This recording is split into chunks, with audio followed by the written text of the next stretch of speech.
Dear friends, Assalamu alaikum, good morning, namaste, and uh, a good day to everybody.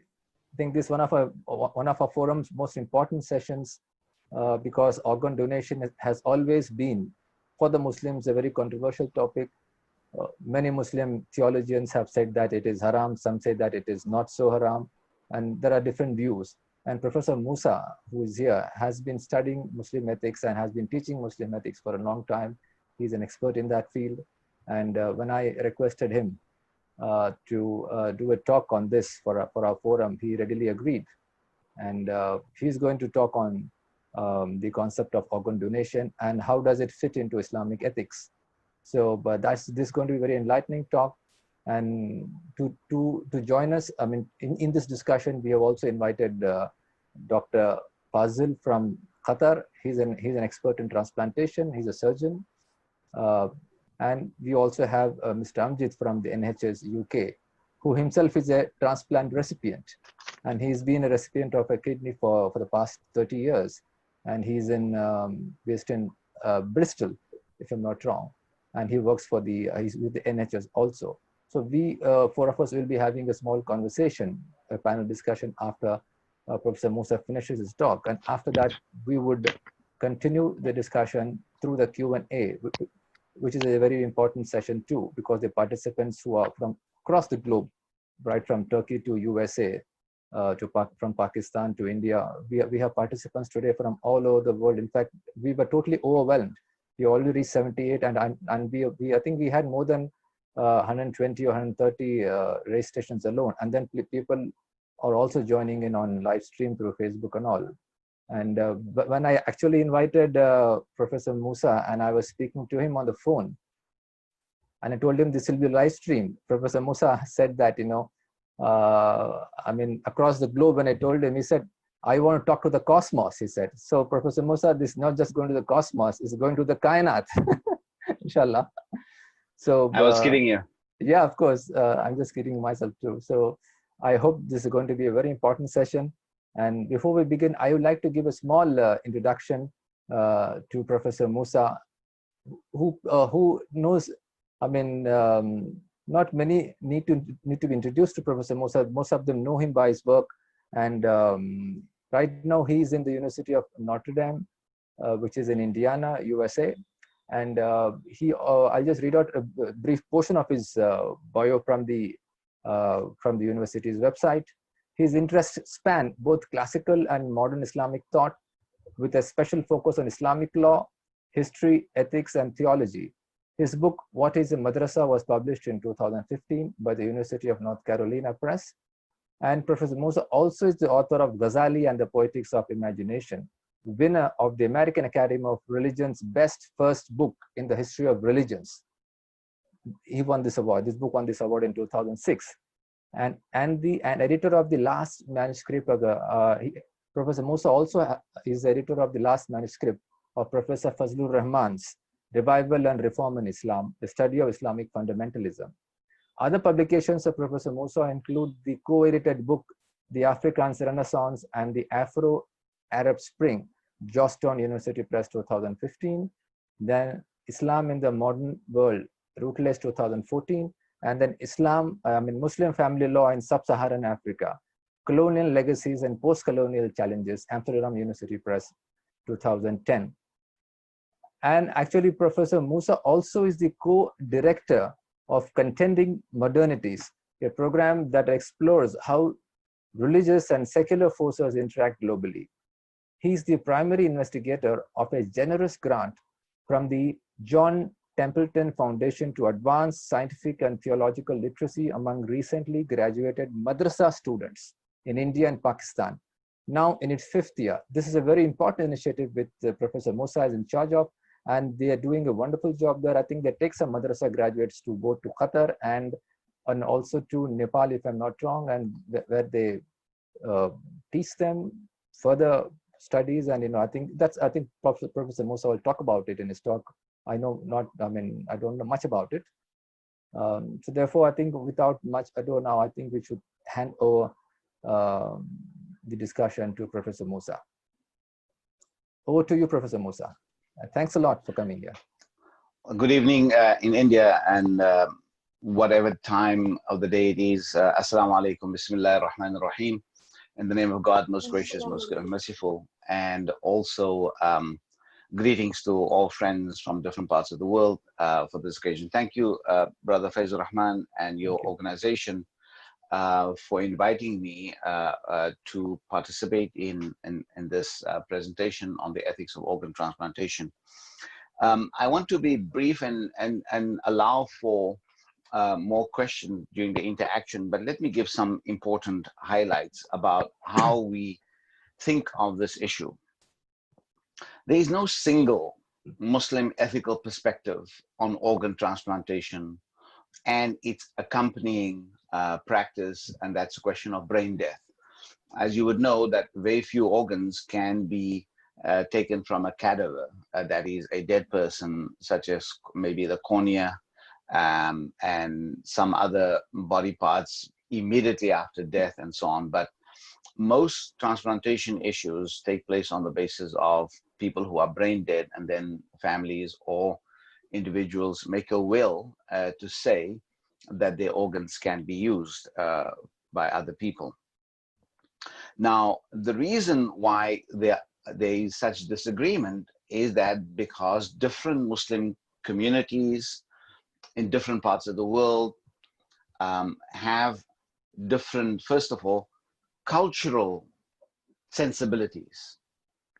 Sensibilities of culture in Indonesia are different from the sensibilities of culture in sub-Saharan Africa among Muslims, those in North America, those on the Indian, Pakistan, Bangladesh subcontinent, in Latin America. People have different kinds of cultural attitudes. To give you an example, many decades ago, my late father, when I told him that, you know, organ transplantation is something I'm working on, he's a very traditional Muslim. He said, you know, well, you know, I can't give my organs because I have to go back in the ground the way I came into the world. And I told him in a very friendly manner, I said, Dad, you came into the world as a baby, maximum 5 to 8, 10, pounds, several kilos, but now you are a grown man with several hundred kilos or several, you know, so that's not the way you come. But that is the kind of psyche. The psyche of people is that we have been given this body as a sacred trust, and we are the stewards of this body, the stewardship, right? And so that's how people relate to the body. Until very recently, thanks to developments in science and technology, the body was to be interred into the ground, or other kinds of practices that people had of either cremating the bodies and other kinds of practices. People had no use for the body. It's with a certain kind of developments in science and technology that organs gained a certain ubiquity. Ubiquity is a word we use, that it has multiple uses. And so, and technology comes into the play. So both of these things, technology on the one hand, and the other hand, the ubiquity of organs, these are not easy issues. These are highly controversial issues. People are arguing, for instance, that technology is like automobiles. Automobiles make cars, make life easy for us, but at the same time, it causes also a great deal of pollution. We are jammed up in a variety of places. Roads become unpassable, and high levels of mortalities. And yet we are dependent on automobiles, because automobiles make our lives comfortable in some way. Same thing with technology. So technology is not, a single possibility. It has many possibilities. Not all of that it is always good, but you know, we are dependent on that. So that is what I want to say about the issues at hand. The ubiquity of organs and the human body, thanks to transformation in science and technology, and especially the arrival of technoscience. In other words, where you had the meeting of science and technology. In other words, technology is the major driver of scientific endeavor. In other words, scientific production is transformed into an item, into a good, into a use value. And that is a very, very important development that is very different from the way science was done a couple of hundred years ago. A couple of hundred years ago, scientists did their work separately. The technologists in the past was seen as somebody very low down the food chain, not a very noble job. Now, because the technologist was seen as the one who applies it, but the real distinction and the honor lied in the scientist who was theoretical. With the arrival of technoscience, this transformation of science and also the role of capital and capitalism and private sector funding, turning every kind of scientific development into a consumer good, has obviously made this topic much more complex and complicated. Let's come to Muslim ethics or Islamic ethics. Islamic ethics is generally studied through the lens of what we call Islamic law, fiqh / Sharia debates. Fiqh / Sharia debates, this topic has a long history. It's a complicated history. It develops almost as long as Islam exists in very elementary forms of ethical or legal reasoning, to as it develops over the 100 years, it becomes more and more complicated. And the complication is because Muslim cultures and societies spread all over the world, they mix with the local cultures, and they develop different kinds of modalities of thinking. There are Sunni and Shia and Ismaili and Ibadi kinds of law schools. These are the different kinds of law schools that we have, that are the major actors who implement a version of Islamic ethics to Islamic law. So among the Sunnis, the Hanafi, Shafi, and the Maliki schools. Among the Shia, it's the Ithna Ashari or the Jafari school and the Ismaili school. There's also the Ibadi school. There's also the Zaydi schools, various legal schools, each one with a very with unique but also overlapping distinctive ways of thinking about a range of issues. Now, the big problem in the and the authors and the people who talk readily and authoritatively about these discourses on Islamic law are the ulama. The ulama are people of different kinds of stripes. The ulama are not all in one kind. There are those in South Asia that are also different between Sunni and Shia, Deobandi, Barelvi, different kinds of orientations that you have amongst them, Salafi, and so on and so forth. You have those on North Africa, the Gulf, North America, and different places, where their approach might be similar, but they also can come out with, can provide different kinds of outcomes that differ from the other. So with the result that you have the ulama and their fiqh methodologies that in the view of some people is highly controversial, and there are all kinds of allegations going back and forth that the ulama's methodology requires updating, and it's not on the same level and playing field as scientific endeavor in other places. Those are problems that are global, and these cannot be fixed in this seminar. If you want to talk about it, that's fine, but we're going to be distracted from the topic at hand, because the topic at hand is organ transplantation and the way it is mapped in living societies in the Muslim world today. So when you want to think about this fiqh approach, that I will tell you that in a minute, but there's also another approach. That other approach is what we call, from the topic, from the point of view of ilm al-akhlaq, from ethical perspective of what is justice, what is fair, what is the human good. Now, both this ilm al-akhlaq debate, that is the kind of ethics pure debate that used to be very philosophical in medieval Islam, also has an overlap with the fiqh debate.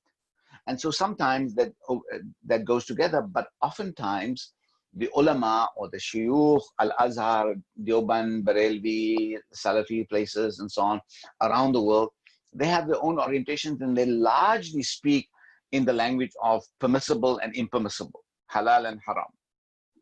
And nowadays you also have kind of international forums where some of these Islamic law issues are discussed. A major forum for that is the Organization of Islamic Conference, the OIC. And the OIC has the Academy for Islamic Law, Islamic Jurisprudence, the Majma' al-Fiqh al-Islami, that is based out of Jeddah, but it involves a big panel of authorities. But there are other panels. There's the European Council of Fatwa and Research, the Islamic Fiqh Council of North America, Islamic Fiqh Academy, IFA in India. We bring different people, and there might be many others that I have not mentioned in different parts of the world, where people are also doing some kind of collective research and collective opinion making on some of these topics that were not readily and easily discussed in the medieval Islamic literature. So let me give you the kind of basic framework of how Islamic law discussions take place. I always put it like this to my students, and I hope my audience here will appreciate it. One is that Islamic law is kind of a very detailed, fine print, Quranic verses, hadith, that is the prophetic sayings, the agreements of a community, the use of analogy, reason, and so on and so forth. It's a very complicated science that developed over time.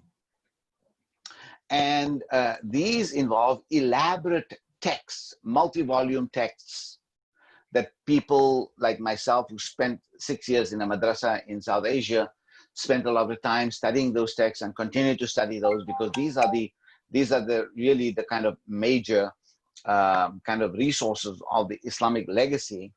And they become the kind of places where people look for, how did people think about this thing or something analogous to organ transplantation. So for instance, one of the things we learned, that people did something what we call xenografts in the medieval world. If your hand is broken, Faizur Rahman, then what people would do is that they would take an external, a bone from an animal, and either insert it into the hand to strengthen the hand, or they will externally reinforce it. There are varieties of ways in which people did that, what we call xenografts and so on. But the key issue is that obviously something like organ transplantation and brain death that is related to it was things that were amongst the imponderables for in the medieval world. So, but part of the challenge for many of the ulama is that they're not always familiar with modern science, because modern science and the literacy of modern science is not part of their curriculum. Those who are interested in this topic, they go and find experts who will teach them what organ transplantation is, what the science is, and then they get some idea, and then they can then make a certain kind of deduction, oftentimes giving priority to their own principles. But there's no good merger between the scientific and biological thinking and the jurisprudential thinking. There's no good merger. Even those who say organ transplantation is permissible, even those who say that brain death is permissible, even there the thinking is very mechanistic and not very wholesome in my view. I'm having trouble hearing you. And sorry, this is my Siri speaking to me. Many people who have their things on their mics are not muted. Please do mute them. So with the result is that even those who do give permission, the thinking is not very layered and developed. So it's obviously still a lot of work needs to be done in order to get into the conversations on organ transplantation and brain death in what say other faith communities like Jewish and Christian communities, or even secular ethics have developed in that. And sometimes there are not many big differences also on that if you think about these issues in a proper way. So this approach of the detailed methodology where people quote the Hanafi, Shafi, whatever authority, the Jafari, the Maliki authorities they have, and they write long treatises, I call that the telephone directory approach. If anybody know what the telephone directory is, I know people don't use telephone directories, but it's very thick books. And they have great detail in where you're living, what your telephone number is, and so on and so forth. I think of the classical legacy of Islamic law as kind of the telephone directory.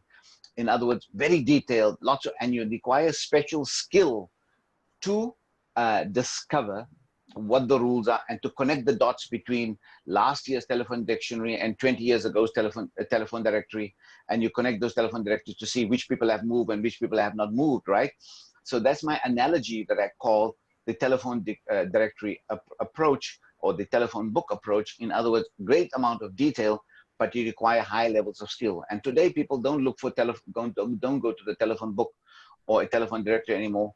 They want a number, they go on to Sheikh Google, right? They Google a number and they find it, or the telephone directory is now on Google. So, but I don't think that is the work of specialists. It's not the work of lay people. And therefore you need specialist authorities who can master that literature and deal with it.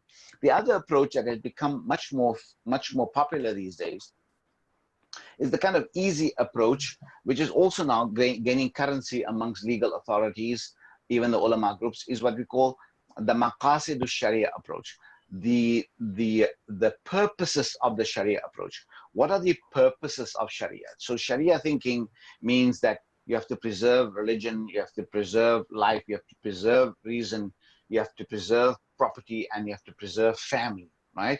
That is a list that someone like a man like Al-Ghazali made in the 11th century. And he said, you know, you can also think about Sharia in this way. And many other scholars after him came, Izzuddin ibn Abd Salam, Shatibi, and many other big names in the tradition who thought about the purposes of Islamic law. Now, in 20th century, this approach gained great deal of currency, and it became something that ordinary lay Muslims really feel good. Okay, it's not this, you know, detailed halal, haram, you know, mumbo jumbo about the fiqh rules. This is something that any lay person can figure it out. Well, it's not that easy, but that's what I call the Taj Mahal approach. In other words, the big picture, beautiful, pretty. Yes, Muslims sound rational when they talk about, you know, that Sharia has 5 big principles, and they can talk about this principles approach. Now, there's a great tension among ulama communities around the world between that other approach of the detailed principles of the law that you need to study, and you need to follow the genealogy of these principles and those rules, and you should not violate the consensus that has been developed by other jurists unless you have a good reason.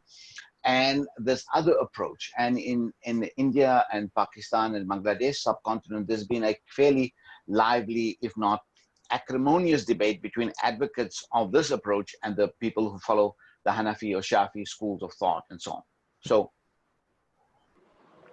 those are the two kinds of approaches that you have, and these are the ones that, you know, lay people need to be familiar with and understand where their various authorities are coming from. Now, this debate about organ transplantation, you know, is around in different Muslim communities to the extent that I had studied this topic. In the late 70s, early 80s and 90s in Egypt at Al-Azhar, and also the Darul Ifta, the Ifta Center in Cairo, Egyptian government, and also Al-Azhar University approached this topic. And they basically said that organ transplantation is permissible.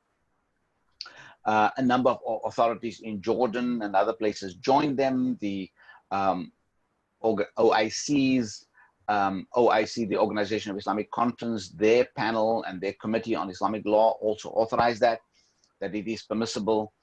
Their argument was invoking a Quranic passage that says, you know, whoever saves the life of a single human being, as if you have saved the entire humanity. In South Asia, Mufti Shafi, who was aligned to the Deoband school and thrived in Pakistan, wrote that, you know, on a book on Aza Ki Pevankari, you know, on the question of organ transplantation. And he came out on the other side, and that's a consensus that is still very dominant in South Asia amongst the Deobandis and maybe even some of the Barelvi school of thought. And that is that the body has a certain sanctity, and that sanctity of the body should not be violated. And so he argued on the question of hurma, and sanctity of the body. Now here you see two different kinds of, traditional authorities, those in the Middle East, those in South Asia, looking at the same texts and coming out with different conclusions. And these are because people and human beings differ, and people have different values. Certain things differ. In the United States, for instance, there are people who are for, pro-choice, that women have a choice to abort their fetuses if they have good reason to do so. And they are pro-life, that people are saying, no, it is absolutely prohibited to have to abort a fetus. And that's in the same country. People who had very, very sophisticated education, they come on different sides. Stem cell, embryo cells, and stem cell research, and using embryo stem cells, highly controversial, highly controversial. There are people on both sides. So don't think that Muslims themselves, this will be very unhelpful to think that Muslims are backward and therefore they can't think about these issues in progressive scientific ways. No, I think that will not be helpful. One needs to understand where people are coming from and what people value. And these are the different ways. So in South Asia, that I also study very carefully, the Islamic Fiqh Academy, for instance, IFA's ruling is that kidney transplant, if families agree, then you can donate one kidney to a family member. But they haven't given a general practice on organ transplantation in general. They've also authorized the use of cornea from a cadaver. A cadaver is a dead person that you can quickly take off the cornea, and then you can transplant the cornea to give somebody else sight. In the Middle East context, the permission for organ transplantation is fairly widely used. However, there has been some reversals in a place like Egypt. The most prominent kidney transplantation surgeon reversed himself. He was a pioneer of kidney transplantation in Egypt. And he reversed himself because he came under the sway of Sheikh Mutawalli al-Sha'rawi. And Sha'rawi was of the view that the body has a certain kind of sanctity, and therefore the sanctity does not allow you to do transplantation.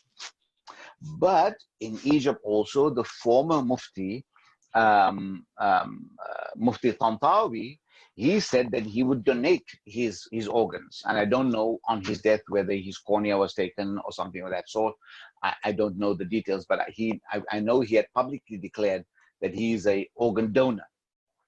So you do find, this divergence there. But there are also people in the Arab Middle East who argue that brain death is not proper death, and that brain death is not acceptable according to Islamic terms, and therefore you cannot harvest organs. But there are other authorities that say no, brain death is effectively death. We have certain kind of conventions. There's no more personhood in there, because the mind is now the brain is irreversibly damaged, and therefore the person is now only being sustained on a ventilator and a respirator system, and that respirator will not be able to do its function for too long before the body goes into a different stage, and then the organs will also become unusable and the body will die. So it's in that stage that those countries that have adopted organ transplantation, then the physicians and the families, they negotiate or they talk, would you wish to donate an organ to someone who is deserving? Now, the question of sanctity, the sanctity or inviolability that we call hurma, Islam, the Hanafi law school has two kinds of understandings of this question of sanctity or hurma. One is, or let's call it sanctity or dignity or inviolability. One is that is moral inviolability or moral sanctity. That is called hurma mu'athima. And that is that your body or your personhood has such a status that if you violate that personhood, you are sinful.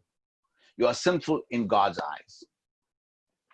But the Hanafi law school also developed another understanding that is, in this worldly sense, when we are dealing in the world, when we transact with each other, there's another concept of hurma that they call hurma muqawwima.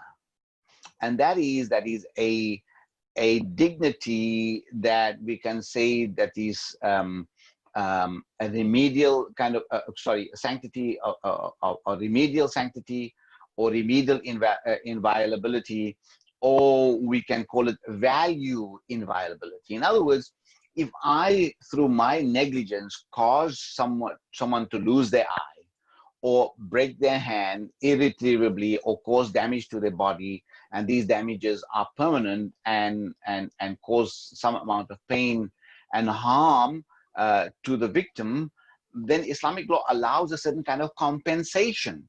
In other words, the body is transacted.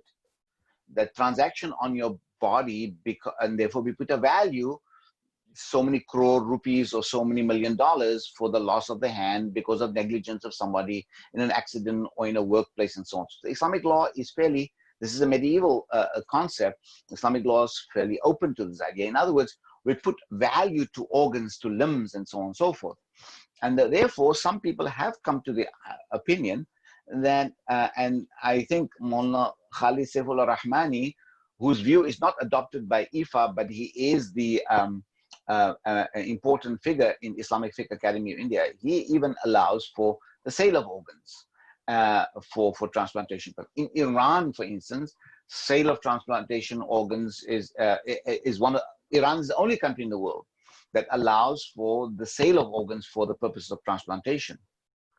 And they're having a great deal of success, although organ donation is still a problem in many Muslim countries because the cultures are not very open to the questions of donation. Because people still have this, there's not been a proper literacy to understand for those people who accept this idea that you can donate your organ, right? And your organ can be utilized elsewhere. There are many other debates, much more complex debates that are related to this question of transplantation and organ transplantation that I will not go into, but I will only flag, and I think we have physicians who are on here, is that, you know, the biggest issue today is, you know, health technology assessment, what they call HTA, health technology assessment. How do you assess the body? In other words, women and the question of mammograms. Do you have to force all women under the age of 50 to go to have mammograms, or you only do it for that? There are costs involved. So similarly, when they do this health technology assessment, for instance, who are you going to put on the list for kidney donation? Younger people or older people? There's something called, you know, ESRD. One of the biggest issues all over the world is end-stage renal disease. So people go on a list. What does a kidney transplantation mean for a person who is in their 60s or 70s compared to the person on their 30s, right? So they think about these issues in terms of life years from transplantation. What kind of life years are you going to get from transplantation? These issues are not even discussed in Islamic ethics, but in the general kind of secular ethics, these issues are discussed. And I think the debates would be the same in both, although people might again have different evaluations and say, you know, who are you as a physician to decide, you know, the life years from transplantation? Why are older people discriminated against? Why do you give it to younger people? Because a 30-year-old would, in all likelihood, be able to benefit a great deal from a kidney if he or she doesn't have comorbidities, right? If they don't have other kinds of diseases, only have a kidney problem, but doesn't have cardiovascular problem, doesn't have other comorbidities, compared to a 60 or 70-year-old who might have diabetes, might have cardiovascular disease, and obviously therefore needs a kidney in order, and obviously there are certain kind of disabilities as a result of, if you go on dialysis, you know, you're a different kind of invalid as a result of that. So these are much more, you know, extensive conversations, but I'm talking only about the kind of principal issues here about prohibition that some people think that is still not permissible, or people, authorities in India, authorities amongst the IFA authority, Islamic Fiqh Academy authorities, they are not very open to transplantation in general. In Pakistan, there's been some movement on this. But again, there's now legislation that allows for transplantation. Again, donation is a problem, as is organ donation in many parts of the Muslim world. But Singapore, for instance, Muslims in Singapore can, in Singapore, automatically you become an organ donor. But some Muslims who don't want to do, they can exempt themselves. In the United States, for instance, when you apply for your driver's license, you can decide whether you're going to become an organ donor or not, and they put a check on it. So if in the event that you have a fatal car crash or something of that sort, and your organs are still good, then hospitals and people would know that you are organ donor. So let me conclude by saying the following things. The principle, the kind of general principles applicable in Islamic law, just general principles, not in great detail, I'm going to go into that. First of all, any practice must not harm others. There must be no harm to others. The no harm principle. The other principle is that one must capitalize from wherever there is a benefit, a greater benefit to the common good, a greater benefit to the maslaha amma, must always profit for them. But this principle comes into competition that that benefit should be harvested. But then there's also another competing principle that says dar'ul mafsada muqaddamun ala jalbil manfa'a, that repelling the harm takes precedence over the harvesting of a good, of the profiting from a good, from a public benefit. So these are competing issues, and sometimes people just use these principles willy-nilly without any proper conversation about it. And these have to be very sensibly balanced out on these various principles. Obviously, the principle of fairness and justice, and so on. What is becoming much more required, in my view, and issues that are not properly discussed in the various forums of Islamic law and theology, is the complexity of technology and the ubiquity of tools and organs. The way in which technology now makes our bodies much more complex. For instance, people can be, at least for days, their bodies can be on respirators, and there might be no person there, as far as we know. So there's heartbeat, there's maybe some infusion of things through IV and so on, but the body is in a different time and place, that body would have been dead. There would be no cardiorespiratory practice. But because we can now overcome this question of giving some kind of externally applied cardiorespiratory push to it and so on, so there is a kind of a simulated possibility that the body is breathing and the oxygen is going into the but technically the person is brain dead. This complexity of how technology, the ubiquity of tools, and the human body must be imagined are one of the biggest challenges today. And therefore the question, what is the meaning of human dignity? Normally we have a kind of rule of thumb understanding of human dignity.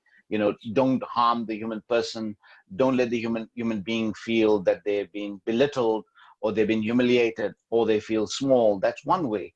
But some people think, as I showed you in the kind of different versions of the fatwas, the different fatwas in different parts of the world, that some people think, and there was also a Western ethicist by the name of Paul Ramsey.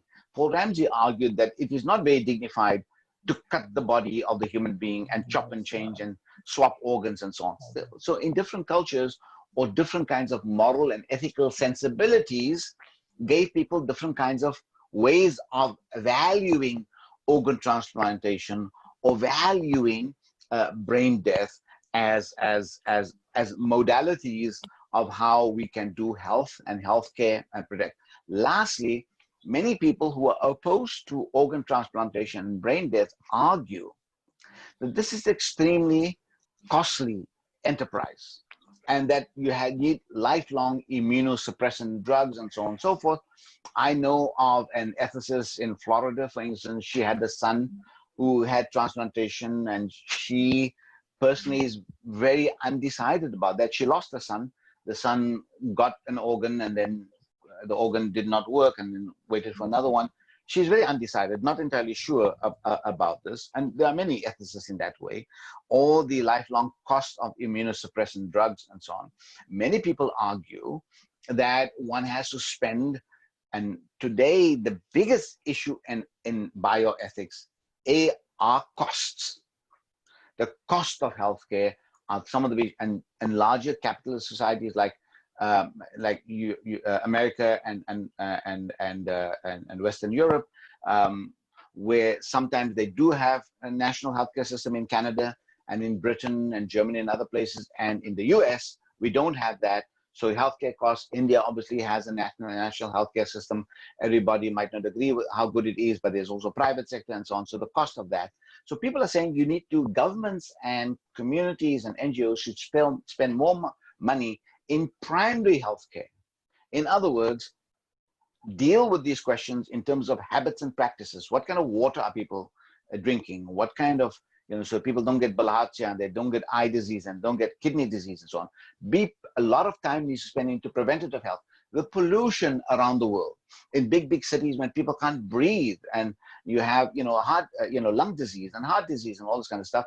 So therefore, a lot of resources should be put into, and that makes a lot of sense, to put a lot of resources into primary healthcare, and avoid outcomes in which people will require the replacement of organs. However, as some of our healthcare specialists will tell us, or advanced researchers will tell you, scientific and people working in this area, is that science also operates according to a certain practice of trial and error.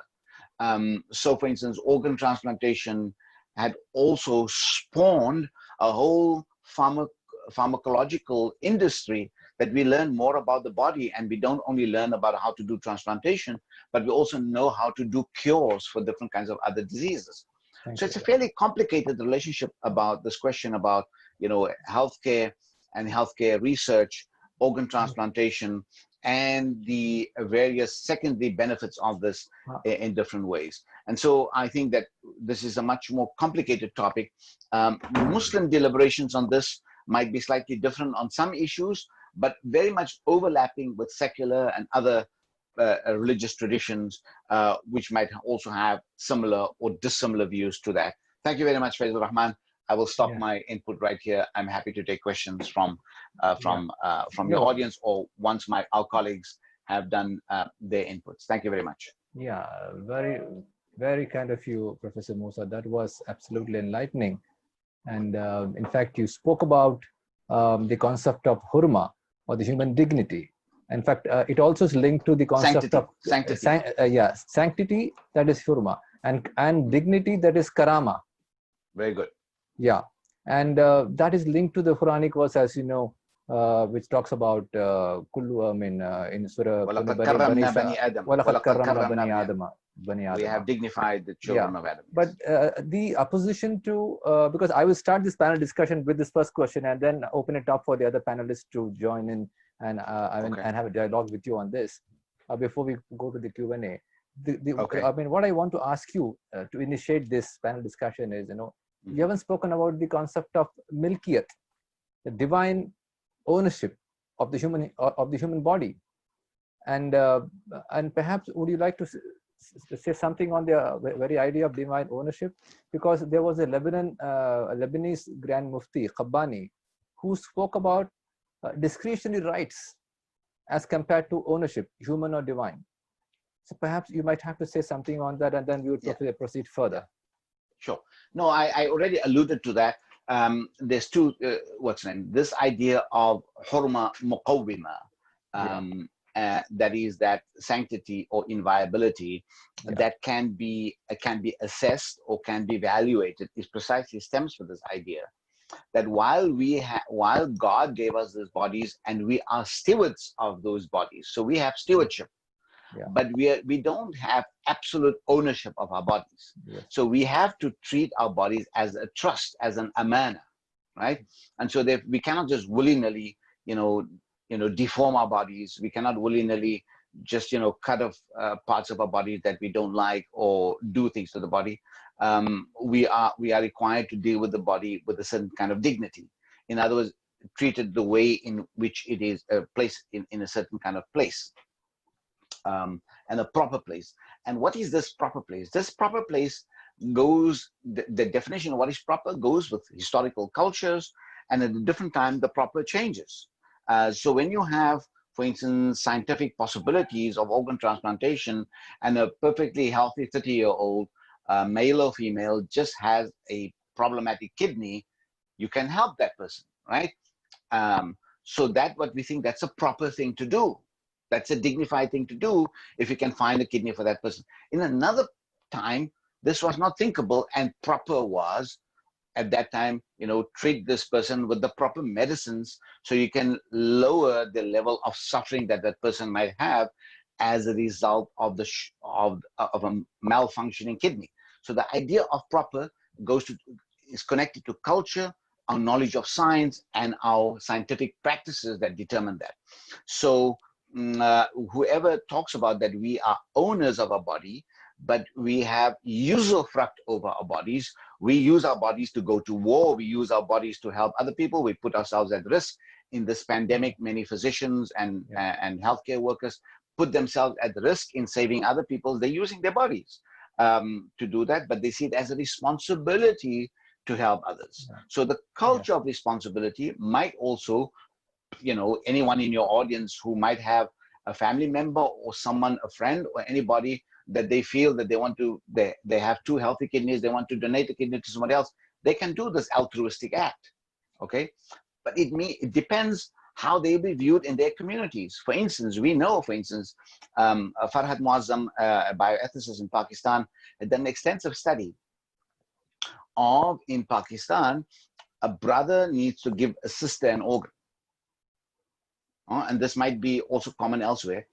And the brother agrees, but on the day of the transplantation doesn't show up because his wife and family members said, you're going to be weakened and you have all this responsibility of all these kids that you have to take care of. And now you're going to be short of an organ. And what about us? What if you die? What if something harm happens? Doesn't show up. Especially when males have to give females, because the female, is valued slightly differently. Okay.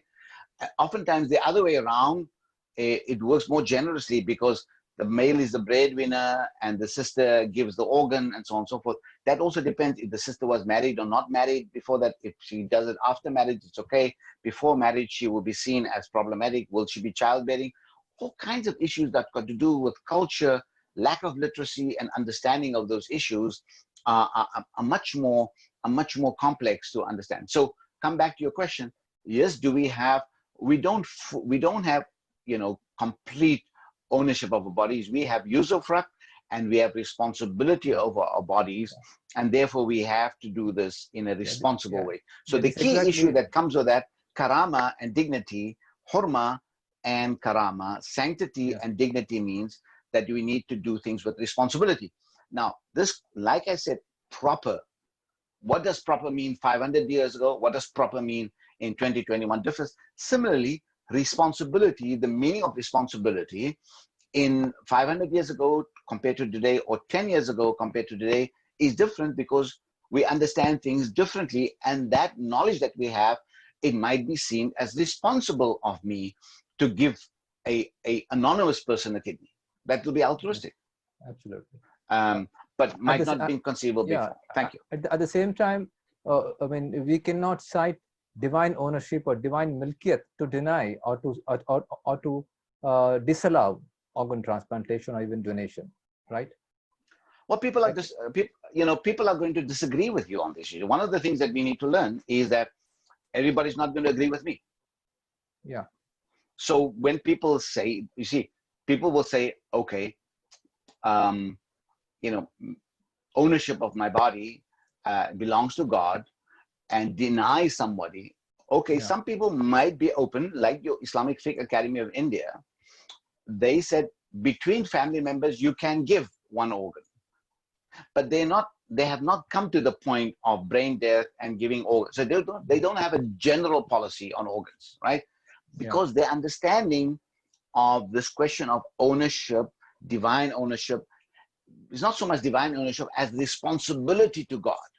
So there's responsibility to God and responsibility to your fellow human beings, right? To your fellows, and that balance. So some ethical positions are that, yes, you have that, but it's part of your responsibility to God to help others. And if you have a spare organ, you can do so. Yes, or if your body is now completely no longer retrievable, then you are permitted to give your organs to somebody whose life chances will be improved and will live a good life thanks to your organ donation. Yeah. But I want to get the point to you that everybody's not going to agree with me, and we need to understand where these people are coming from, and for that you need to have a healthy conversation. Absolutely. Yeah. Perhaps Dr. Fadil would like to take on from here. Dr. Fadil. Yeah. Much beautiful overview. Thank you very much for this quick review of the different opinions and different cultures and different outcome of the different programs in the world. And when you're talking about the different cultures and different challenges, it came to my mind my struggle over the 3 decades with talking about my background. I am Iraqi. I worked all my life in Iraq from 77 when I graduated till I left in 2003 after the war. And I came to Qatar. I have been there for about 17 years. So I worked on the issue in Iraq and in Qatar. And in both countries, the living donation was there from the beginning. So there was no problem with the living donation. The problem was with the deceased donation. And the deceased donation in '86, we had launched our deceased donation program and deceased donation law. But till now, it has not been implemented because it was not backed by good fatwa from the religious scholars then. And this is the importance of the scholar agreement and the fatwas. Fatwas is a very important cornerstone in the development of organ donation. When I came to Qatar, the dialogue between the doctors and the scholars was there. And there was a consensus among ulama, and all of them were in favor of brain death, cardiac death, and it was in the law actually from 1997. So the law with the fatwa have given us, with a good support from the government, has given us the responsibility of taking all these to the public, to the community, and to start working on them, to teach them and educate them. And the challenge in Qatar is that 85% of the population of Qatar are expatriates. 15% only are Qatari. So you have to deal with all the nationalities. There are with more than 100 nationalities. You have to deal with all religions. Majority are Muslims, and they are coming from the different society that you talked about, from Southeast Asia to Europe to Middle East, all with their negative attitude. The thing that we worked together with my colleagues in Qatar to do is to deliver the message face to face to them. And we started that, as I told you, from 1997 till 2009. The law was there, the fatwa was there, but deceased donation was very, represent not more than 1 or 2 cases per year. With the development of the Doha Donation Accord, that is now called the Doha Model from 2009, sorry, things started to change because we had gained the trust of the society. The trust of the society is gained through continuous education, face-to-face education. We have 34 booths in the shopping malls to talk with 7 languages to all the nationalities, and to have books and brochures on the Islam and Islamic fatwas and organ donation. And then there are very good system in the organ donation program and the organ transplant. All the services are free. Equity, the donor registry is all nationality, the waiting list all nationality, the deceased organ go to the first on the waiting list. The fairness, the principle of the Doha model is equity, fairness. So we gain the trust of the people, plus the trust in the Al-Qaradawi, Sheikh Al-Qaradawi. He is the supreme imam in Qatar. So the trust in the system, the trust in Al-Qaradawi. Now we have 430,000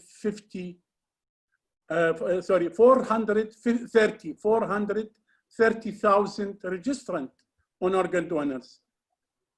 The deceased donation multiplied by 10 and living donation multiplied by 20.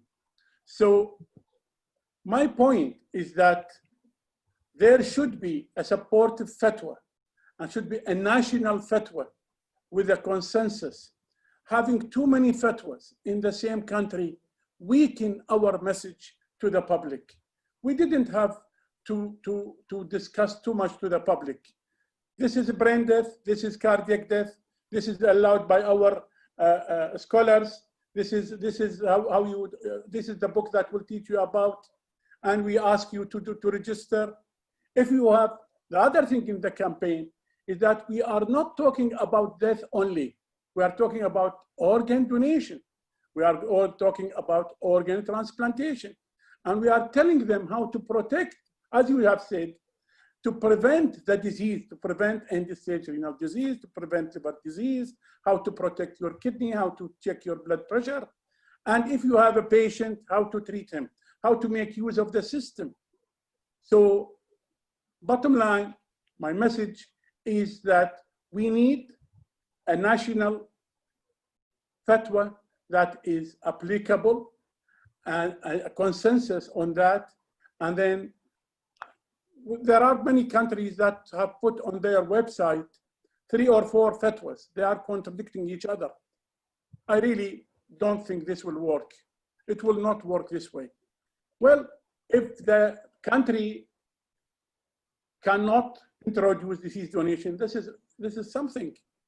If it is supportive, if the fatwa is supportive, and we start, then we can start a very good program.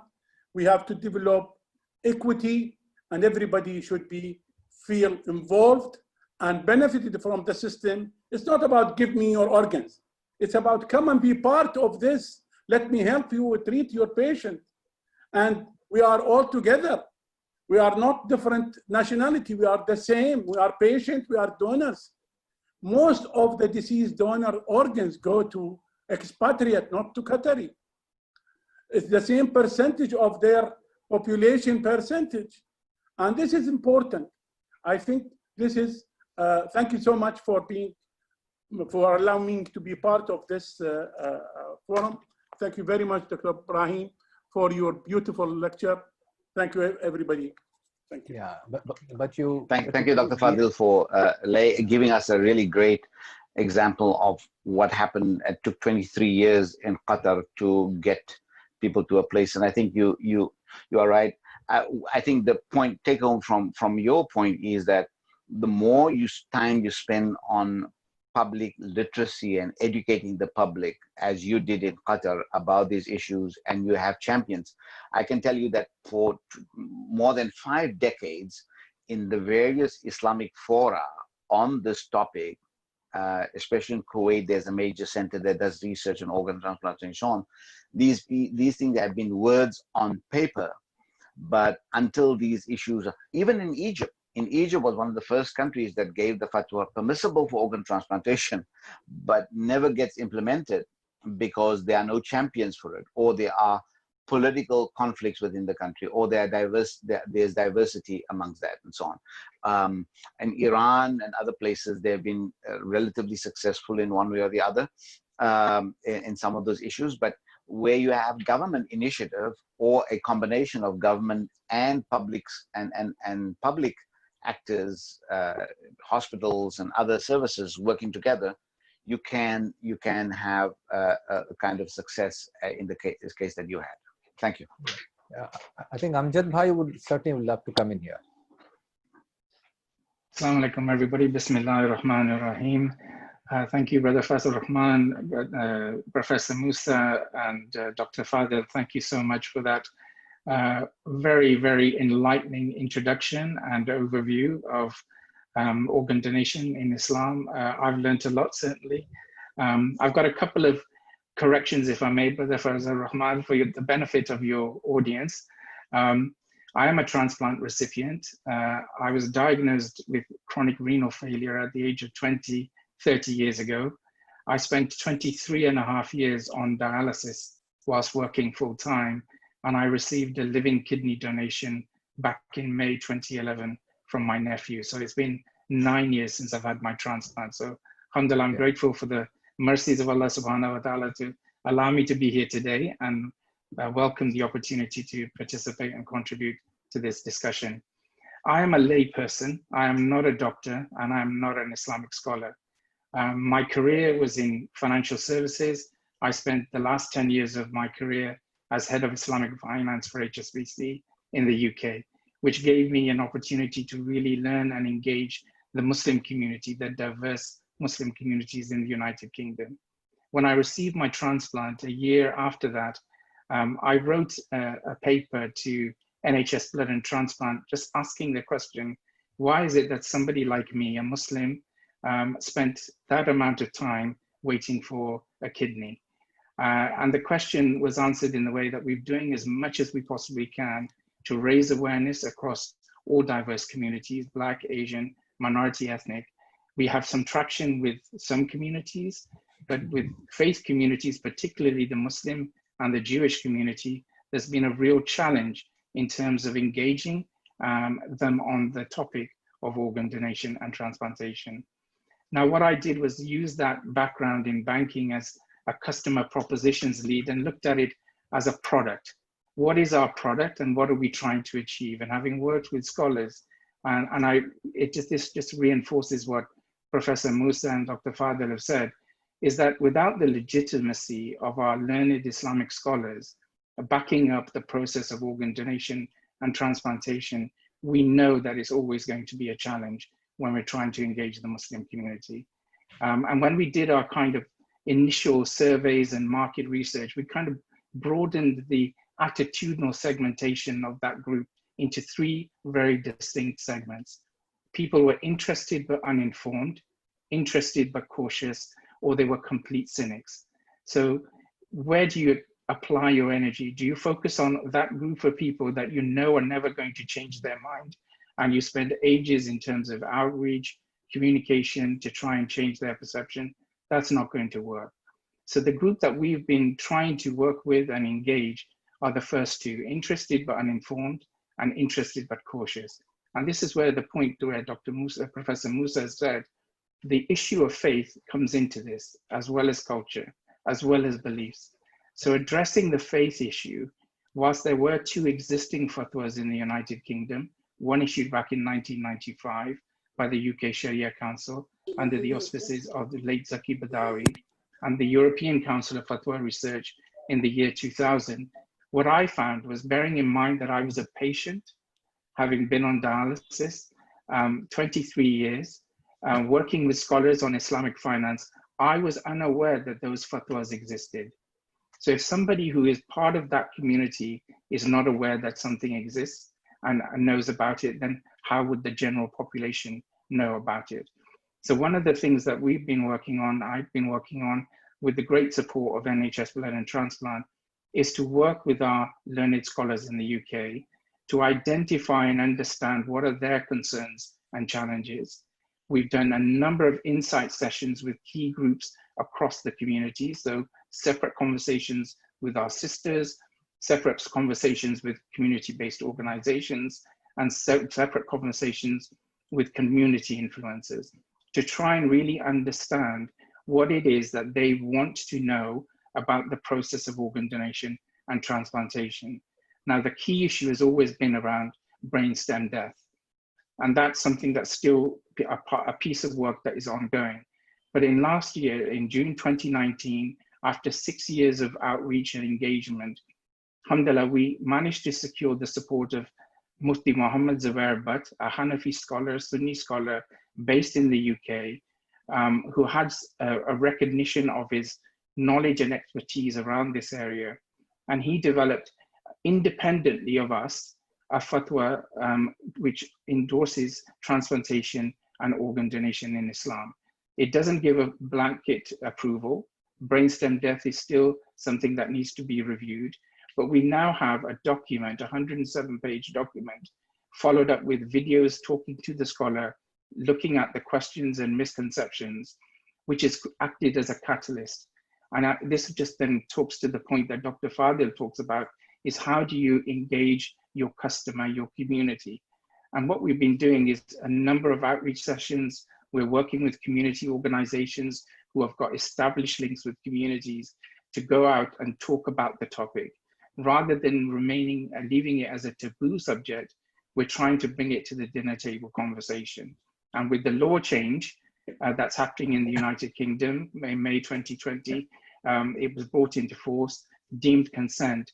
This has now acted as a real kind of movement towards engaging all faith communities and all diverse communities and getting them to work with us to try and develop the communication, the information that they need in order to help them make an informed decision.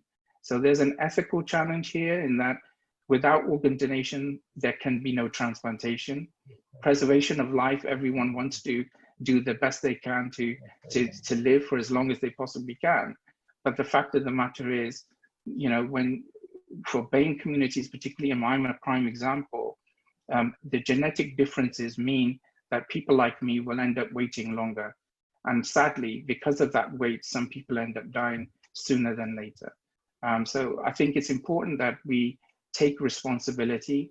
We don't brush this under the carpet. We can't sit on our hands.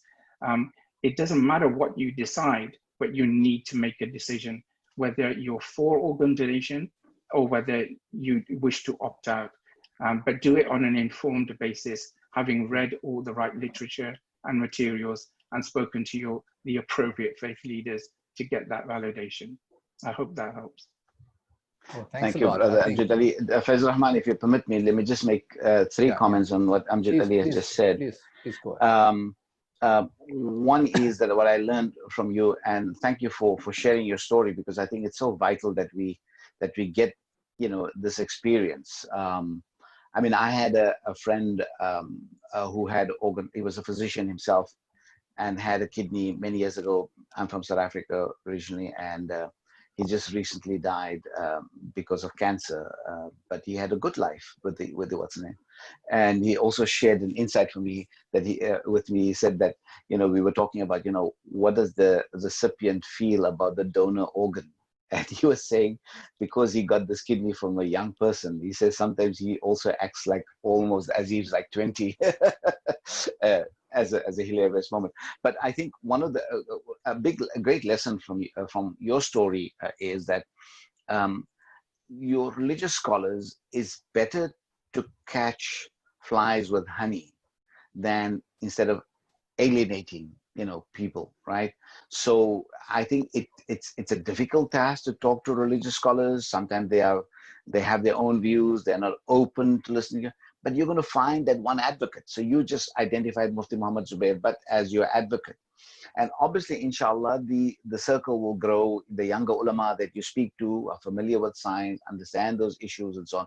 Many people in the ulama community know it is sound, it is reasonable, it is to be done, but they just don't have the courage, because if they're going to say yes, then they're going to be marginalized by others. And this happens all over the world and so on. So, rather speak to people and talk to people in a way without, humiliating them and so on. A second example I can give you, that in Pakistan, from a leading family, ulama family, where they family historically subscribed to this idea of prohibited, when they had their own dilemma that somebody in their family needed a transplantation, they had to rethink this issue, because now it became personal. It became the survival of a family member, right? And in fact, Pakistan only roughly about 10 years ago, because I know the person who drafted the legislation, only 10 years ago drafted legislation for this. But in Karachi, there's a fantastic, hospital that specializes in kidney transplants. I actually visited that there, and they were operating for a long time, they were operating just on basic common sense ethics. There was no legislation to back them up because of the issues.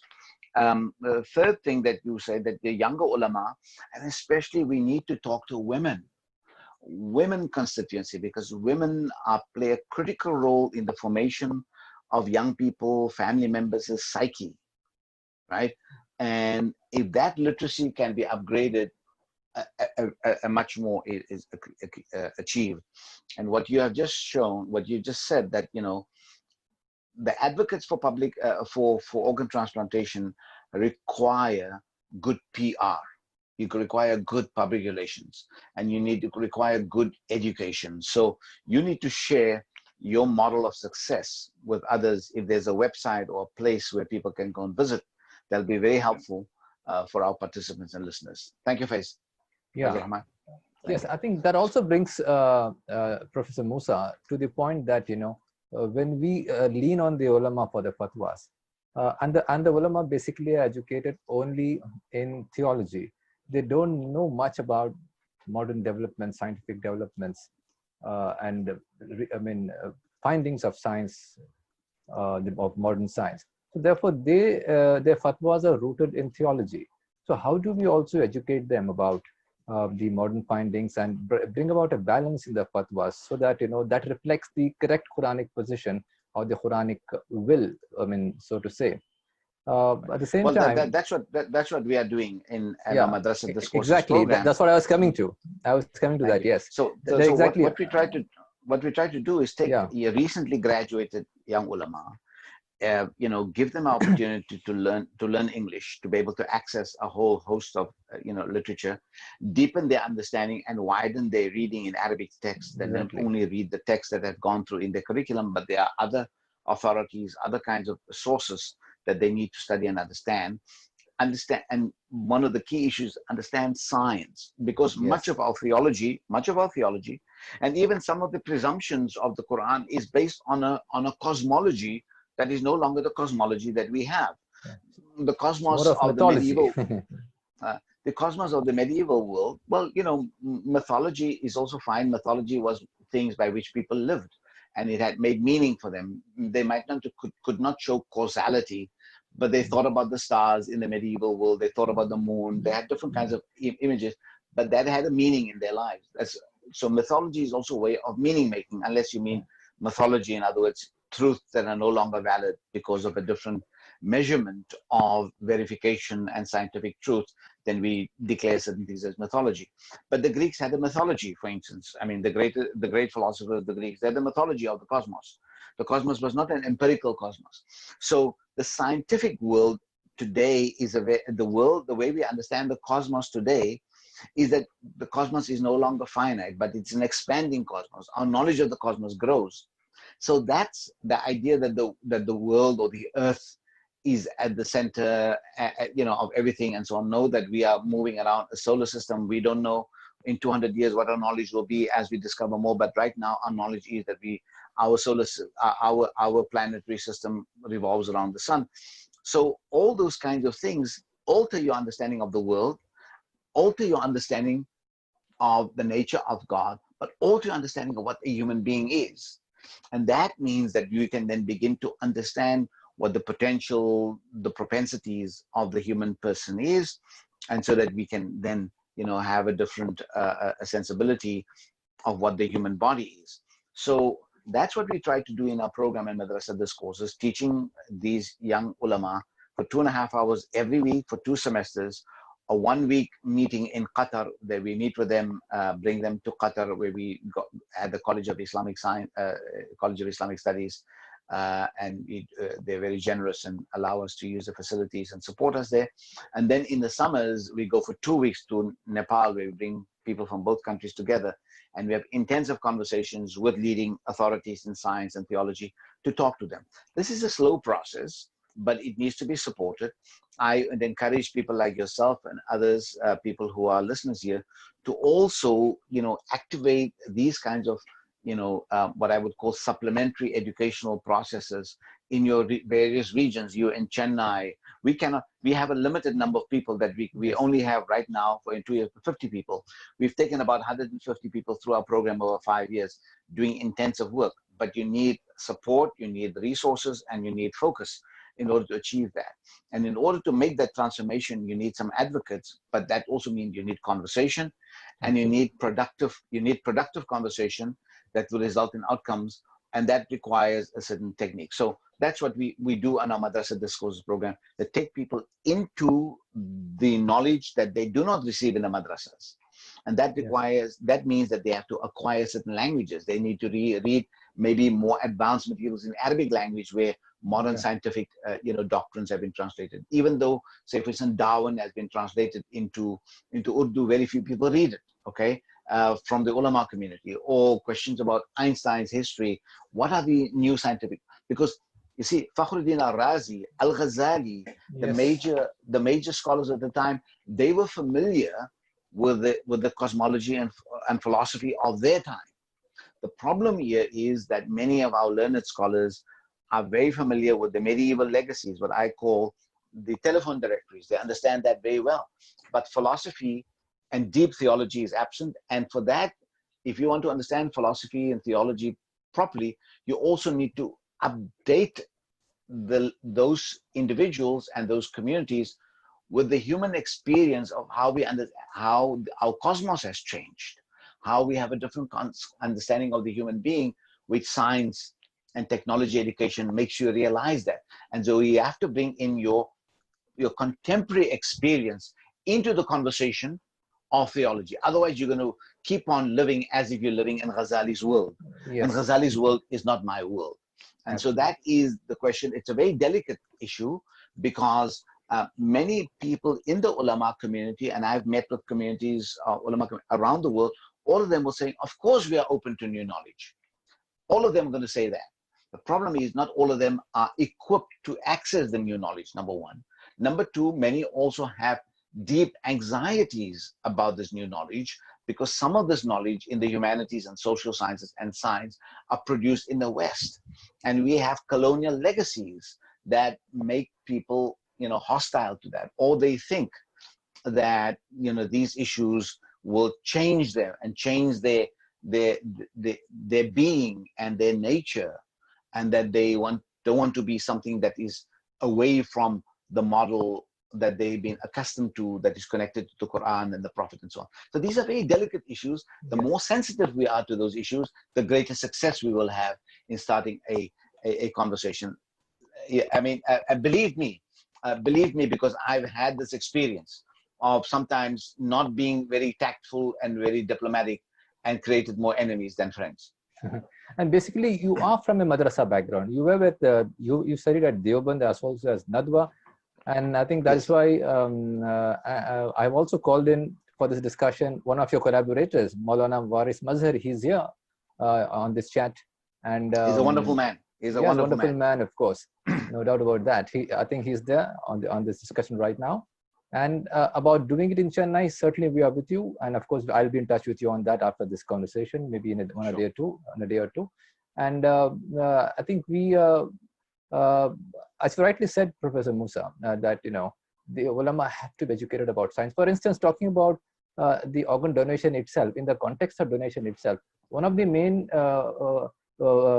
focuses has been on the idea of death itself, and the ulama are stuck in the idea of the soul, the ruh, like the farishtas, ruh khabs karte hain, they take away the soul. But if you look at the Quranic term itself, in Surah Anam, the word is tawaffatu. So, and from the word wafat, and there's also a dua called tawaffaitani min al-muslimin. You take our lives, or let us die in the state of Islam. So therefore, the word tawaffaitani is nowhere connected to the word ruh, and ruh nowhere does it mean life in the Quran. For life, there's another word in the Quran called nafs. So ruh is amrullah, maybe the commands of God. Of course, we can define that. But then this is where I think your idea and your concept of educating the ulama come in. And if they understand the idea of death itself in terms of brain death, like Mr. Am just spoke about, or neurological death, perhaps we can bridge this gap. I think in this context, what you're doing is simply wonderful. Thank and maybe should we open it up now for the question answers, Professor Musa? Sure. So I think we have 45 more minutes to go.